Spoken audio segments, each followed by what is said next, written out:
નમસ્કાર, જય માતાજી મિત્રો. હું છું આપનો Dilip Thakor. Murlidhar dairy farm YouTube ચેનલમાં આપનું હાર્દિક સ્વાગત છે. દોસ્તો, આજે પશુપાલકો માટે એક ગુજરાત સરકારની એક યોજના છે, એના વિશે માહિતી લઈને આવ્યો છું.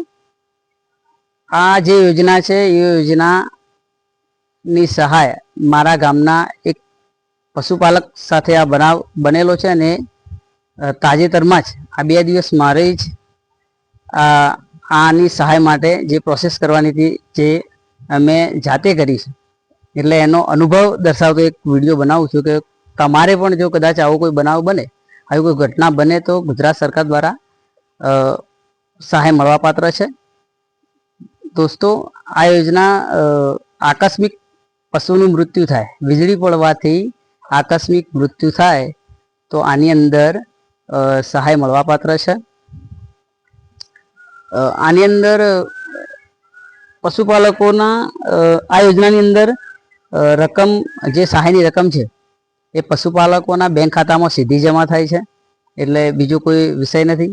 પણ આની પ્રોસેસ શું છે હું તમને વિગતે જણાવવા માગું છું કે દોસ્તો, કોઈ પશુ પર વીજળી પડી અને આકસ્મિક મૃત્યુ થયું તો સૌ પ્રથમ તમારે શું કરવાનું કે કઈ જગ્યાએ જે સીમમાં તમે પશુ બાંધેલું છે, ભલે તમે બીજા ગામના છો પણ તમે બીજા ગામની હદની અંદર પશુ બાંધ્યું છે અને ત્યાં પશુનું મૃત્યુ થયું છે, તો એ ગામના પંચાયતની મુલાકાત લેવી પડશે. એ ગામના તલાટી સાહેબનો સંપર્ક કરવો પડશે. તલાટી સાહેબ ત્યાં રૂબરૂ પંચનામું કરશે. ત્યારબાદ તેઓ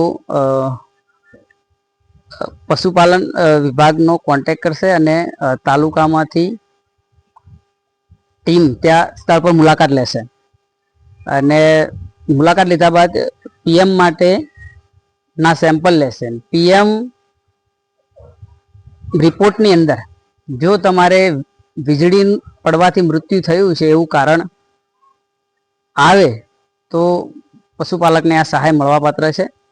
દોસ્તો, આ સહાય ગુજરાત સરકાર દ્વારા બહુ સારી એવી રકમ પણ રાખેલી છે. 37,500 રકમ પશુપાલકના ખાતામાં સીધી જમા થાય છે. એટલે એક રીતે જોવા જઈએ તો ગુજરાત સરકારનો હું આભાર વ્યક્ત કરું છું કે આટલી મોટી રકમ કોઈ પશુપાલકના આવા સમયે જો કામ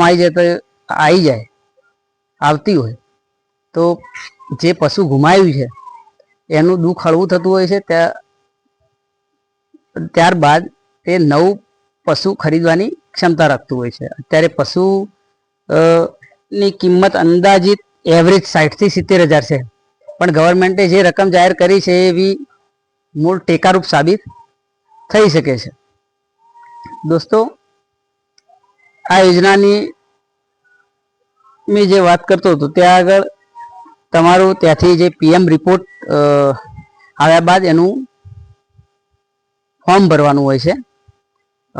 ત્યાંથી પશુ વિભાગમાંથી તમારે ત્યાં ફોર્મ લેવાનું હોય છે અને ફોર્મ ભરીને તલાટી સાહેબનો કોન્ટેક્ટ કરીને જે ફોર્મ ભરીને સાક્ષીની સહી કરી અને એમને આપવાનું હોય છે. એ લોકો જિલ્લા પશુ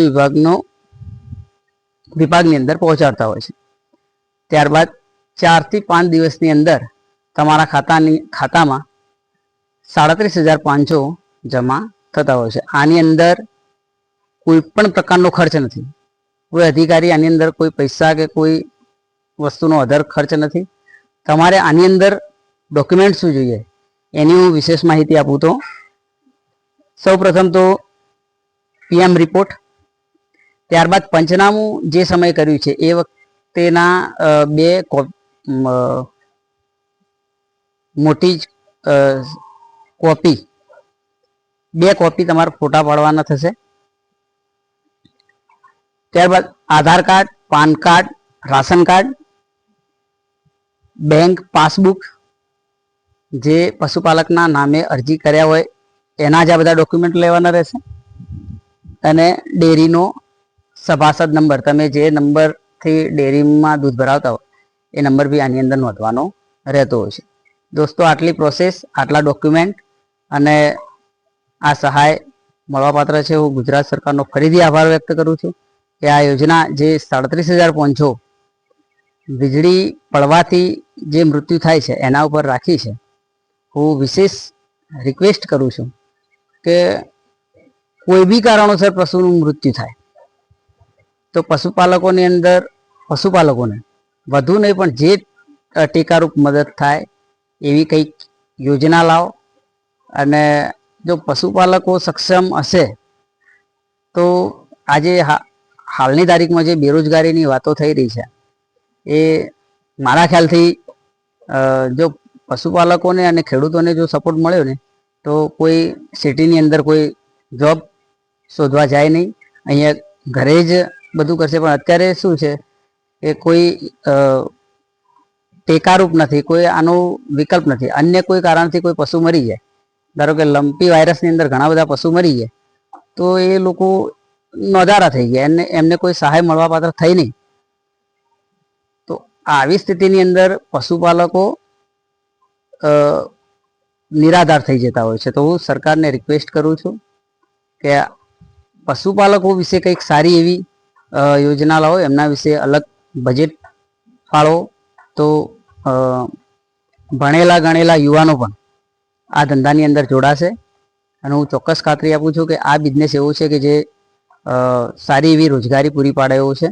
અને જે દેશની અંદર દૂધની ઉણપ છે એ પણ જો આ ધંધાનો વિકાસ થયો, આ બિઝનેસનો વિકાસ થયો તો દૂધની જે ઉણપ છે એ બી પુરવાર થશે. જેના કારણે જે નકલી દૂધ બજારમાં આવે છે અને જેના લીધે ઘણા બધા રોગો નવા નવા આવી રહ્યા છે એના પર પણ નિયંત્રણ થશે. એક યોજના પર ખર્ચ કરવાથી પાછળ ઘણું બધું સુધરી જતું હોય છે. તો હું સરકારને રિક્વેસ્ટ કરું છું કે આના વિશે વિશેષ ધ્યાન આપે. હું ફરી ગવર્મેન્ટનો આભાર માનું છું કે આ જે યોજના રાખી છે એનાથી ખેડૂતોને ઘણો બધો ફાયદો થાય છે. અસ્તુ. જય હિન્દ, જય ભારત.